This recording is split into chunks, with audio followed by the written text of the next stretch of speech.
Well, welcome students to the first of many mini lectures for COM 301. And I started with Canons of Rhetoric because it's in chapter 1 of all the editions of your textbook. And I just wanted to touch on it because it's been around for centuries and definitely will apply to each speech you give in this class. So the first question is, what's a canon?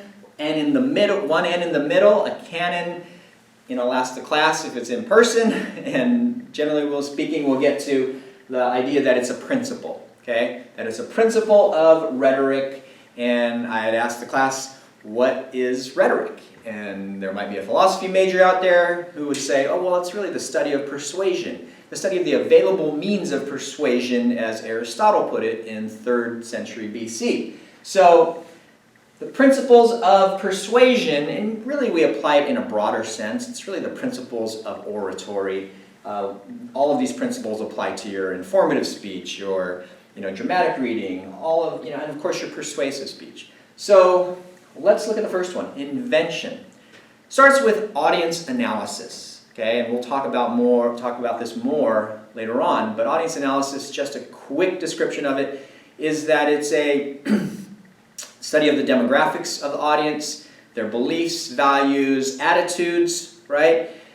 These are all the situation even. So these are important to know if you can, because it informs the arguments you make. It can inform the information that you present. It can inform, specifically the topic selection.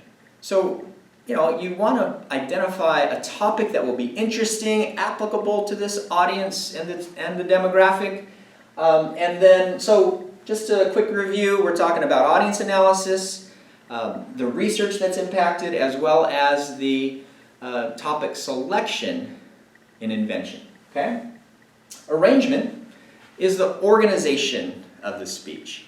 So depending upon the goal, you'll most likely organize it differently. For your persuasive speech, that should be organized very differently from your informative speech. Okay, those of you who've already done the bag speech know that, how'd you organize it? Chronologically, right? Past, present, and future. And you can also look at informative speeches and organize that in a chronological way, or you might organize that in a more topical way. So you might have an overarching topic of, say, diabetes, and break it down to subtopics. Adult onset diabetes as well as type 1 diabetes. So that would be very different than a persuasive speech that you organize from a problem solution perspective, let's say. That you identify the problem, societal ill in the status quo, and you solve it and argue and advocate for this solution you've come up with.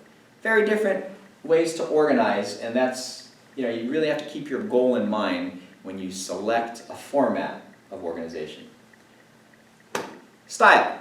Style does not mean, a lot of people think it's fashion, it's what I'm wearing, I got my, little blazer here, look very formal, but that's not the focus. Really, we're looking at the word choice, the words you use that can really indicate how formal. So for instance, some of you might get up here and say, hey, how y'all doing? It's great to see you. Very kind of an informal style. You might be more buttoned up and say, well, hello, how are you? It's such a pleasure to be here in front of you, and speak about this particular topic. More formal. The word choice, the feeling, definitely more formal. Additionally, style also can mean, let me use this example. Those of you who like to read for fun, who are the authors you enjoy, okay? Sometimes people will say, oh, John Grisham, okay? And I like John Grisham because John Grisham will give you a style that is pretty unique, right? You can tell he knows a lot about attorneys. You can tell that he knows a lot about the different kind of practices and issues that happen in law firms, and he knows relationships. He knows, he also uses action, and it's not just description. Whereas my wife likes an author called Jean Auel, and if you know her, you know that she wrote Clan of the Cave Bear and Valley of the Horses, and the main character is Ayla, who is a healer, who uses plants to heal, right?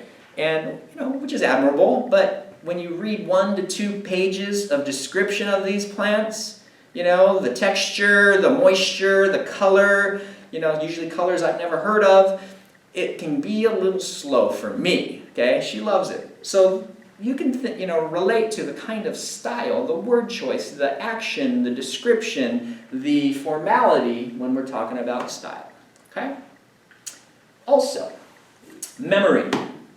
Memory is what's more commonly known now as the lost canon of rhetoric, and it doesn't have anything to do with losing your memory, because memory really means rehearsal, practice. Have you put in the practice time? And you've heard speeches where you feel like, wow, that was really winged, okay? You might even see politicians do that these days where, oh my gosh, they really needed to practice that speech. And that's why we call it the lost canon of memory. And that's part of the reason I want you to record your informative and persuasive speech rehearsal session, a rehearsal session, because I don't want you to lose this canon of memory, okay? So practicing, I always recommend, even when I was coaching speech and debate, hey, practice it 15 to 20 times. Once you get in that range, you're going to know it so well, and you're going to know that you have put in the work, and that's really important for yourself, for your own confidence. Moving on to delivery, which is the last canon of rhetoric, and we're talking about nonverbal and verbal delivery, okay? And nonverbal really means non-vocal. Well, I guess not necessarily non-vocal, but it means that you're looking at eye contact, gesturing, okay? Not coded language, okay? So coded language is verbal, whereas nonverbal is everything else. Your attire, even your visual aids, okay? And then, of course, your verbal delivery, which would be the kinds of the language that you're using, and vocalizing the delivery through emphasis, through vocal variety, not being monotone, okay?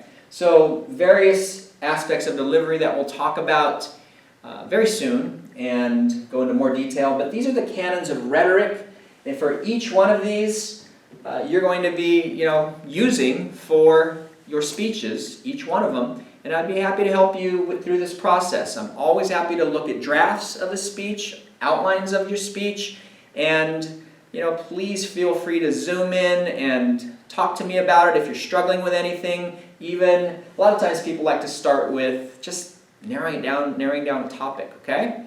But email me if you have questions, zoom in, and I hope you understand the canons of rhetoric. Thank you.